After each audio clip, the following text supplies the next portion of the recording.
आज सुबह की सबसे पहली तस्वीरें करगिल विजय दिवस की आनी शुरू हुई और साथ में पाकिस्तान से आना शुरू हुआ वो रुझान जो ये बताता है कि पाकिस्तान का अगला कप्तान और नया कप्तान, वो जो क्रिकेट का कप्तान उनका सबसे सफल रहा है, यानी कि इमरान खान। 121 सीटें इमरान खान की पार्टी को रुझानों में जाती हुई दिख रही हैं। 58 पर अटकी हुई है नवाज शरीफ की पार्टी। कल रात से ही जब से रुझान आने की शुरुआत हुई 50 से 58 के बीच अटकी हुई है उनकी पार्टी। पीपीपी थोड़ा थोड़ा करके 35 तक तो पहुंच गई है, लेकिन अन्य के खाते में है 50। इमरान खान अगर लगभग इसी आंकड़े पर अटकते हैं तो उन्हें कम से कम 16 लोगों की आवश्यकता होगी जो उनका समर्थन करें, ताकि वो सरकार 137 के आंकड़े के साथ पाकिस्तान में बना पाए। और वो बहुत ज्यादा मुश्किल नजर नहीं आ रहा है। एक समय था जब पाकिस्तान में सिर्फ एक पाकिस्तान मुस्लिम लीग हुआ करती थी, पीपीपी हुआ करती थी, दो पार्टियों का एक ढांचा था। हालांकि वहां तो आधे से ज्यादा समय तक पाकिस्तान की सेना ने ही नियंत्रण किया है, या तो प्रत्यक्ष रूप से उस समय और परोक्ष रूप से जब कोई लोकतांत्रिक सरकार बन जाती है। दिल से ना, चूंकि आप अभी अभी जुड़े हैं हमारे साथ, आपसे पहले मैं आपकी उम्मीदें जान लेना चाहती हूं कि क्या एक नया कप्तान उस मैच में कुछ फेयरनेस ला पाएगा जो चल रहा है? श्वेता जी, जैसा लगता है कि इमरान खान क्योंकि वो पाकिस्तान आर्मी के और आईएसआई के उम्मीदवार हैं और एक मैच फिक्सिंग की तरह नंबर भी आप देखिएगा कहाँ पर आके अटकेगी, तो मेरे ख्याल से फर्स्ट 3-4 इयर्स यदि रहते हैं तो उनकी डिलीवरी नहीं होगी। वो एग्जैक्टली चलेंगे जो कि पाकिस्तान आर्मी, यदि वो हिम्मत जुटा पाए या परिस्थिति कुछ बदलती है पूरे विश्व की, तो हो सकता है कि एक उम्मीद की किरण की तरह, क्योंकि उनको नौजवानों का भी काफ़ी वोट उनके पास आया है, उनसे भी उम्मीदें हैं, तो ये होता है। मगर आपको वेट करना पड़ेगा। देखिए, 1 साल तक जब तक हमारी इलेक्शन हो जाती है तो जब हम भारत की तरफ से सोचते हैं तो कोई चेंजेस नहीं आएंगे। अफगानिस्तान, चाइना के अंदर में, अमेरिका के साथ में कोई चेंजेस नहीं आनी है। ग्राउंड स्थिति वही रहेगी। और मेरे ख्याल से उनको समझने में भी टाइम लगेगा।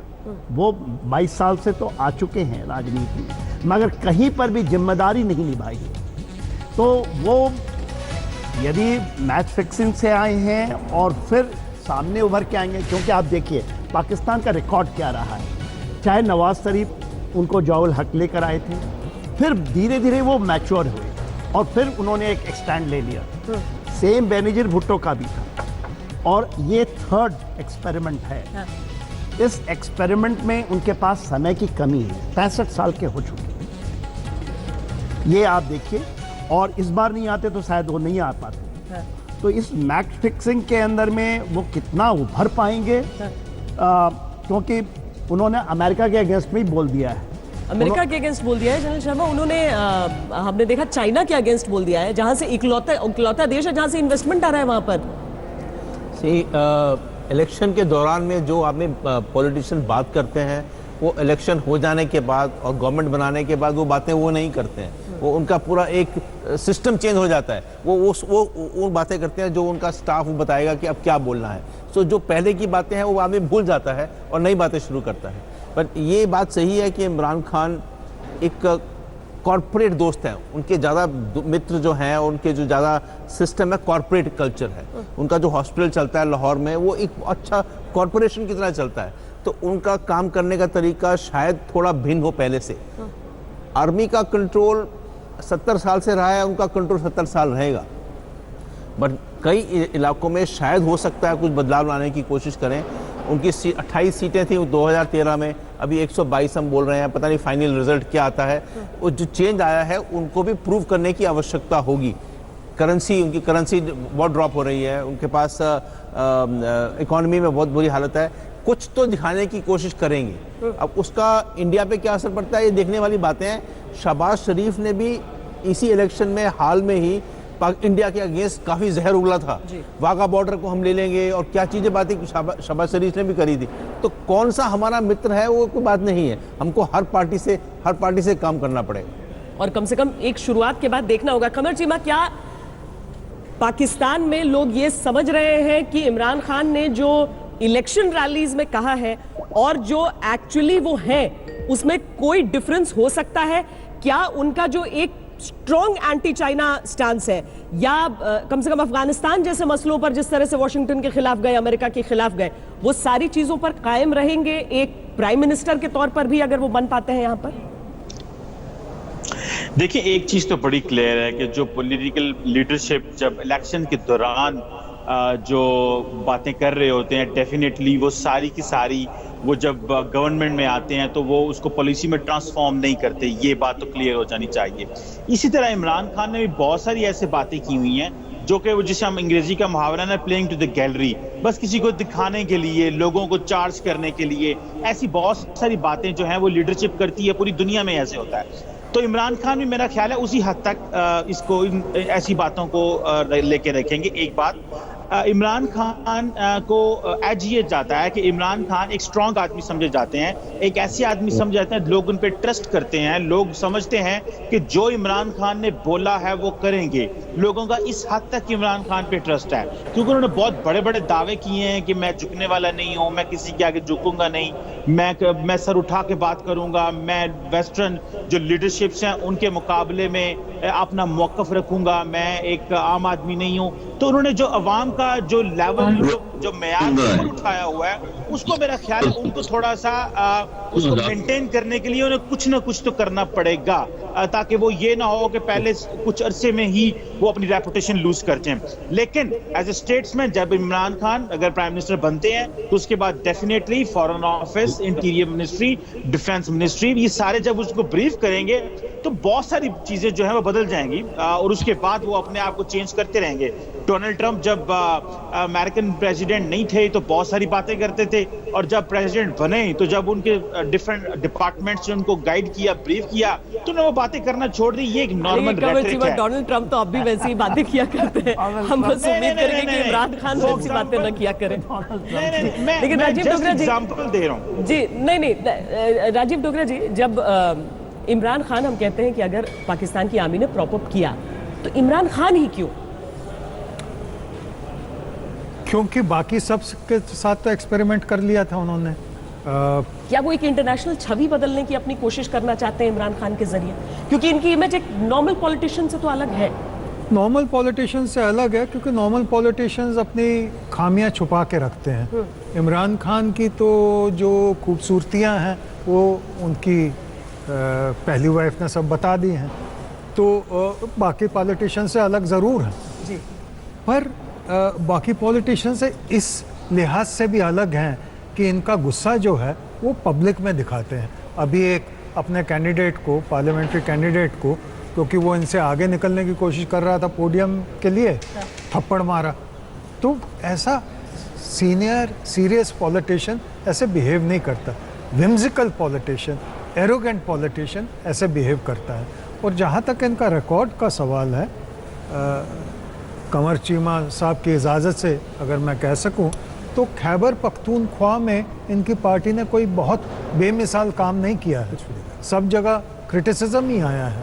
तो मुझको नहीं लगता कि पाकिस्तान आर्मी ने इनको इसलिए बनाया है क्योंकि ये बहुत ज़बरदस्त पॉलिटिशियन, एडमिनिस्ट्रेटर, स्टेट्समैन होंगे। उन्होंने इसलिए बनाया है कि उनकी और पाकिस्तान आर्मी की तासीर, तबीयत एक जैसी मिलती है। हमारे साथ तारिक पीरजादा भी पाकिस्तान से जुड़े हुए हैं। तारिक साहब, आवाज आ रही है आपको हमारी? सोने पे सुहागा कर दिया आपने।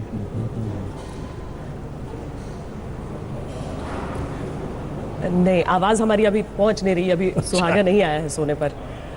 लेकिन हम पहले ये आपको आंकड़े एक बार फिर दिखा देते हैं, जिसमें 122 पाकिस्तान तहरीक इंसाफ, PMLN 60, यानी 2 सीटें, वही लगभग 50 से 60 के बीच सिमटकर आगे पीछे हो रही है नवाज शरीफ की पार्टी। 35 सीटें PPP की और 50 अन्य के साथ दिख रहे हैं। लेकिन सबसे बड़ी चीज जो पाकिस्तान के आवाम ने किया है वो ये कि हाफिज सईद के जितने भी आतंकी खड़े हुए थे उनमें से किसी को भी जीत हासिल नहीं की हुई है। सबसे बड़ी बात यह कि उसके बेटे और दामाद दोनों को नहीं, क्योंकि अंतर्राष्ट्रीय तौर पर बहुत बड़ा सिग्नल जाना था इससे कि क्या पाकिस्तान की जनता भी चाहती है कि आतंकी वहां पर रहे और जीते। ये हम आपको जो VVIP उम्मीदवार, यानी वो जो 3 प्रमुख चेहरे वहां पर, या इमरान खान का चेहरा, शहबाज शरीफ का चेहरा, बिलावल भुट्टो का चेहरा, ये सब किस किस सीट पर जीते हैं इमरान खान का कराची से दिखा रहे हैं हम, स्वात 2 से शहबाज शरीफ और मालाकंड से हारे हैं बिलावल भुट्टो जरदारी। तो इमरान खान की सरकार इस बार होने वाली है। जनरल सेगल, हम जो अभी मैंने सवाल पूछा राजीव डोगरा जी से, यही कि इमरान खान ही क्यों, क्या इमरान खान के जरिए एक अंतर्राष्ट्रीय छवि सुधारने का एक ऐसा प्रयास है? देखिए, हाफिज सईद के आतंकी अगर नहीं जीते हैं तो इसमें भी एक रोल दिख सकता है पाकिस्तान आर्मी का, क्योंकि उनके ऊपर जिम्मेदारी हो जाती है कि अंतर्राष्ट्रीय तौर पर जो भी छवि होगी, अगर वही रूल कर रहे हैं हर तरीके से, तो यानी हर निर्णय भी उन्हीं का है। और इसमें भी बहुत बड़ा हाथ उनका हो सकता है कि नहीं भाई, हम पॉलिश करें कि इंडिया के सामने अगर हमको अपनी छवि दिखानी है तो बहुत कुछ बदलने की जरूरत है उसमें। मैं तो पैदाशी ऑप्टिमिस्ट हूँ, चाहूँगा कि पाकिस्तान की छवि बढ़े, चाहूँगा कि हिंदुस्तान के साथ ताल्लुकात इम्प्रूव हों, चाहूँगा people to people contact, trade relations, दोस्ताना रिश्ते बढ़े, लेकिन चाहत और असलियत में ज़मीन आसमान का फ़र्क है। पाकिस्तान के अवाम ने एक बहुत कड़ा मैसेज भेजा है दुनिया को, जिससे उसकी छवि इम्प्रूव होगी कि पाकिस्तान अवाम जो है वो नहीं चाहता कि आतंकवाद जो है और आतंकवादी उसकी सरजमी से ऑपरेट करे। पाकिस्तान के लिए आज सबसे बड़ा खतरा जो है उसके अपने ही पैदा किए हुए आतंकवादी। हाफिज सईद जो है, लखवी है, मसूद अजहर है और इस माफी के जितने भी बाकी हैं, वो अपने आप को पावर सेंटर समझ रहे थे। यहाँ तक कि वो नवाज शरीफ को उन्होंने साफ तौर पे धमकी दी थी कि अगर आपकी हिम्मत है तो मेरे को अरेस्ट करके दिखाओ, मेरे खिलाफ कार्रवाई करके दिखाओ, मैं पूरे लाहौर में आग लगा दूंगा। साफ तौर पे नज़र आ गया कि ये उनकी जो ताकत थी, अपने घर में आग लग गई है, उनके अपने घर में आग लग गई है। वो उनकी जो सोच थी वो सोच मिट्टी में मिल गई। अगर पाकिस्तान की आर्मी अभी चाहे, ISI चाहे और इमरान खान चाहे तो बड़े पैमाने पर इनको मार्जिनलाइज किया जा सकता है। और अगर इनको मार्जिनलाइज किया जाए तो वास्तव में बड़ा स्ट्रॉन्ग मैसेज भेजा जाएगा अक्रॉस दी वर्ल्ड कि पाकिस्तान जो है, जो दुनिया चाहती है कि आतंकवाद को ख़त्म करे, उसकी तरफ पहला कदम ले रहा है। हाँ, क्योंकि जनरल सेना आप कह रहे हैं कि 1 साल कम से कम, लेकिन मुझे लगता है कि वो आते ही अगर 26/11 पर कोई कदम या फिर हाफिज सईद को लेकर कोई कदम अगर इस तरह की चीज उठाते हैं तो उनका पॉजिटिव इंटेंट दिख सकता है। और जिस इमेज बिल्डिंग की हम बात कर रहे हैं उसकी शुरुआत तो पाकिस्तान को टेरर के खिलाफ कदम उठाकर ही लेना होगा। श्वेता जी, जो आप कह रही हैं, भगवान करे ऐसा हो। मैं ये नहीं कहूँगा कि मैं पैसिमिस्टिक हूँ, मगर मैं आपको वस्तुस्थिति को समझाने की चेष्टा करूँगा। देखिए, इमरान खान पहली बार ये आर्मी के ISI के पसंद नहीं है। 2013 के इलेक्शन में भी उन्होंने इनके पीछे बेट लगाया था ISI ने, मगर वो केवल 33 सीट ही मिली। आपको पता होगा उसके बाद जैसे ही इलेक्शन खत्म हुआ, पाकिस्तान आर्मी के सहप ही उन्होंने पूरे पाकिस्तान का एक दौरा शुरू किया था और बहुत अच्छा चल रहा था। 2014 में रुका जब वहाँ पर हमला हो गया स्कूल में, आर्मी स्कूल के अंदर में और इसके अंदर में पेशावर में जी। उसके बाद ये रुका है और देखिए अभी आए हैं तो ये उनकी पसंद रहे। नवाज शरीफ को आर्मी 2013 में भी नहीं आना देना चाहती थी, इस तरह से जिस तरह से उभर के आ रहे थे, तो उन्होंने अपना रूप दिखाना शुरू कर दिया था। अभी बात ये उठती है कि क्या आर्मी इनको करने देगी। आपको मैं बताऊं, पाकिस्तान आर्मी ISI के लिए हाफिज सईद, क्योंकि पाकिस्तान आर्मी नहीं चाहती इसलिए नहीं जीता है। उसने वोट काटे हैं पंजाब के अंदर में जो PMLN के लिए, और उसी के कारण PTI इतनी आगे आई है। ये आपको समझे, आर्मी उसको यूज कर रही है, उसका स्टिल वो स्ट्रेटेजिक एसेट है। अफगानिस्तान के अंदर में आपको पता होगा तालिबान ने सीज फायर किया है, कंट्रोल हाफिज सईद के पास है। इतनी आसानी नहीं है। प्रॉब्लम कहाँ आ रही है? पाकिस्तान आर्मी हाफिज सईद को कभी भी ऐसे नहीं लाएगी क्योंकि पूरी वर्ल्ड देख रही है। मगर आप ये सोचें कि पाकिस्तान आर्मी अभी भी हाफिज सईद को यूज करेगी। जी, कमर चीमा कुछ कहना चाह रहे हैं जी। देखिए, मैं ये चीज़ बार बार यहाँ पे आपके चैनल्स पे रिपीट कर रहा हूँ कि ये आप कितने आसानी से कह देते हैं कि आर्मी और आईएसआई इमरान खान को लेकर आई है। देखिए, इमरान खान की पार्टी 1996 में बनी थी। इमरान खान की सियासत को 23 साल हो गए हैं। उस बंदे ने स्क्रैच जीरो से शुरू किया और जस्ट 2013 में उसने 7.6 मिलियन 76 लाख वोट लिए। इस दफा अभी क्योंकि प्रॉपर रिजल्ट्स नहीं आए, पता नहीं है, वो बंदा ग्रेजुअली ऊपर गया है। उसने अपनी ग्रोथ शो की है, लोगों को उसका आइडिया पसंद आया और आप वहां पे आराम से बैठ के बात कर देते हैं वो जी आर्मी लेके आ रही है, आईएसआई लेके आ रही है। इसका मतलब है आप तो पाकिस्तान की अवाम को डिस्क्रेडिट कर रहे हैं। इसका मतलब है आप पाकिस्तान की अवाम की इंसल्ट कर रहे हैं, जो जमहूरी प्रोसेस से गुजर रहे हैं, जो जमहूरियत पे यकीन रखते हैं, जो डेमोक्रेटिक इंस्टीट्यूशंस पे यकीन रखते हैं और जो इस चीज पे खुश हैं कि पाकिस्तान में एक सिविलियन गवर्नमेंट से एक सिविलियन गवर्नमेंट को पावर जो है वो ट्रांसफर हो रही है। मेरा ख्याल है इससे खूबसूरत लम्हा पाकिस्तान में नहीं हो सकता। और इंडिया जैसे मुल्क को जो कि अपने आप को सबसे बड़ी जमहूरियत कहता है, आपको हमारा साथ देना चाहिए। आपको जब से इमरान खान जीता है आपके नहीं, बिल्कुल कमर चीमा, हम साथ आपका दे रहे हैं और इसीलिए हम ये चर्चा भी कर रहे हैं यहाँ पर। हम इसीलिए ये चर्चा यहाँ पर कर रहे हैं। हम समय देने को तैयार हैं कि इमरान खान कम से कम ये तो दिखाए ना कि वो नहीं है कठपुतली सेना की। और हम इसीलिए कह पा रहे हैं क्योंकि हम हिंदुस्तान में वाकई बैठे हैं। पाकिस्तान में बैठकर ये कहना बड़ा मुश्किल हो जाता है कि पाकिस्तान सेना के खिलाफ एक भी शब्द कहा नहीं जा सकता है। भारत में तो हर इंस्टीट्यूशन के खिलाफ कहने की आजादी हो जाती है। तो हम सीधे एक बार फिर पाकिस्तान चलते हैं, जहां से तारिक पीरजादा हमारे साथ अब जुड़ गए हैं। इमरान खान को जिस तरीके से अब दिख रहा है कि वही कैप्टन होंगे पाकिस्तान के, आपको उम्मीद थी या फिर शुरुआत से जो कहा जा रहा है कि इमरान खान ही बनेंगे वहां पर प्राइम मिनिस्टर, ये तय है और सारी पार्टियां आप कह रही हैं, पीएमएलएन, पीपीपी, सब कह रही हैं तो रिग्ड है इलेक्शंस पाकिस्तान के? बात ये है, आपको ये मालूम होगा कि मैं तकरीबन 6 दिन से पाकिस्तान के एक बड़े नेटवर्क पे ट्रांसमिशन में मसरूफ हूँ। हमने ये बात बड़े तजिए के साथ कही कि इमरान कम अज कम अपने तौर पर पंजाब और दूसरे इलाकों से 119 सीटें तो कम अज कम आनी चाहिए उसके, क्योंकि उसके पास पंजाब, जनूबी पंजाब जो है उसके अंदर 35 सीटें उन लोगों की वजह से हासिल हो गई जिन्होंने पार्टी तब्दील की। उसके अलावा इमरान का जो पैगाम है करप्शन के खिलाफ, वो जवान नस्ल।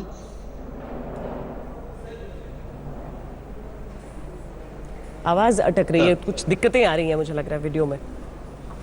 जनरल शर्मा, आप रिएक्ट करना चाहेंगे उन चीजों को जो कमर चीमा ने कही? और एक बात ये सही बोल रहे थे कि काफी लोग जो पीपीपी और पीएमएलएन के पीटीआई में ज्वाइन किया, सो पीटीआई एक मिक्सचर सी पार्टी बन गई है, सो उनके में उसका सपोर्ट भी है। और अगर आज का मैप देखा जाए जो 122 सीटों का, तो ज़्यादा इवन पंजाब का जो दक्षिण का इलाका, वेस्टर्न जो इलाका है, वो पश्चिम वाला इलाका, वो सब इनके पीटीआई के कंट्रोल में आ गया। सो खैबर पख्तूनख्वा, बलूचिस्तान का पोर्शन और पंजाब का मेजर वेस्ट वाला पोर्शन जो है वो पीटीआई ने लिया है। वो एक कंटिग्युअस सा इलाका है। सो देखा जाए तो उनके मैप के मुताबिक आई थिंक हमको ये सैल्यूट करना चाहिए कि भाई पाकिस्तान आर्मी का है कि नहीं है। जो कमर चीमा साहब ने बोला कि एक डेमोक्रेटिक गवर्नमेंट दूसरे डेमोक्रेटिक गवर्नमेंट को हैंड ओवर कर रही है, हमको खुशी होनी चाहिए कि डेमोक्रेटिक गवर्नमेंट हैंड ओवर कर रही है और हमको इस डेमोक्रेटिक गवर्नमेंट के साथ काम करना है। हमने पहले भी जो डेमोक्रेटिक गवर्नमेंट के साथ काम किया है उनके पीछे पाकिस्तान आर्मी थी और पाकिस्तान आर्मी सदा रहेगी, पर हमको इस गवर्नमेंट के साथ भी काम करना पड़ेगा। क्योंकि ये भी तो समझना होगा ना कि नवाज शरीफ की अगर हम बात करते हैं कि उससे मतलब best bet India Pakistan relations, लेकिन उसी समय में हमारा करगिल युद्ध भी हुआ, उसी समय हमारा उड़ी अटैक भी हुआ, उसी समय पठानकोट भी हुआ, उसी समय पठानकोट भी हुआ। देखो, हिंदुस्तान की तो हर समय कोशिश हुई है, इररिस्पेक्टिव कौन है पाकिस्तान में, हर सरकार ने कोशिश की है रिलेशंस को इम्प्रूव करने के लिए। लेकिन दूसरी तरफ से रेसिप्रोसिटी, जैसे कि आपने बताया, आपको कारगिल मिल गया, आपको उरी मिल गया, आपको पठानकोट मिल गया, आपको मुंबई कांड मिल गया। और हम चाहते हैं कि पाकिस्तान जो है ट्रांसपेरेंटली उन लोगों के खिलाफ कार्रवाई करे जिन्होंने इस चीज़ को परपेट्रेट किया, लेकिन पाकिस्तान करने के लिए तैयार नहीं। आप उनके साथ बंदूक की नोक के ऊपर बात नहीं करोगे।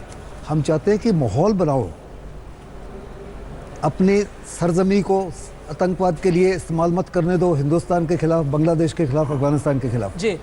अपने आतंकवादियों को कंट्रोल में रखो।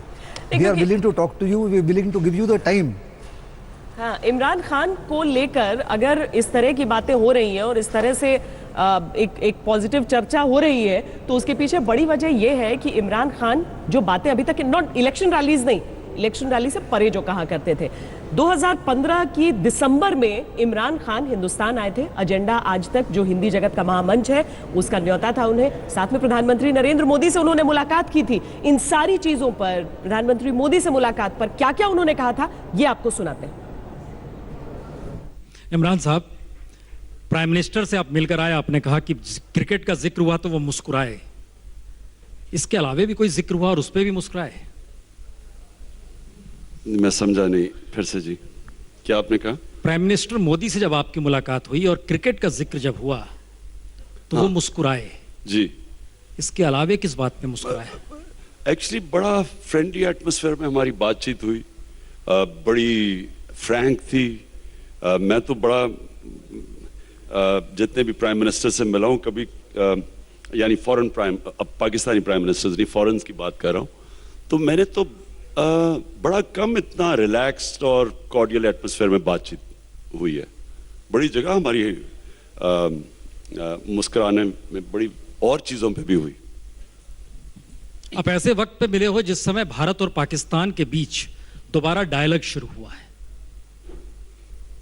और आप पहले शख्स हो जो पाकिस्तान से भारत में आके इंडियन प्राइम मिनिस्टर से मिले हो। सुषमा स्वराज की मुलाकात जो वहां पर नवाज शरीफ साहब से हुई, उसके बाद जी देखिए, मैंने कोशिश उनको भी की और मैं सबके सामने भी ये कहना चाहता हूँ कि देखिए, पाकिस्तान और हिंदुस्तान को अब आगे बढ़ना चाहिए और लीडरशिप को एक विजन देनी चाहिए कि डिविडेंड्स ऑफ पीस, यानी अमन में इतना ज़्यादा फ़ायदा है दोनों मुल्कों में, और ख़ास तौर पे अगर हमने गुर्बत ख़त्म करनी है तो ट्रेड से बड़ी चीज़, अमन आके और ट्रेड करें, इससे बड़ी कोई चीज़ नहीं हो सकती।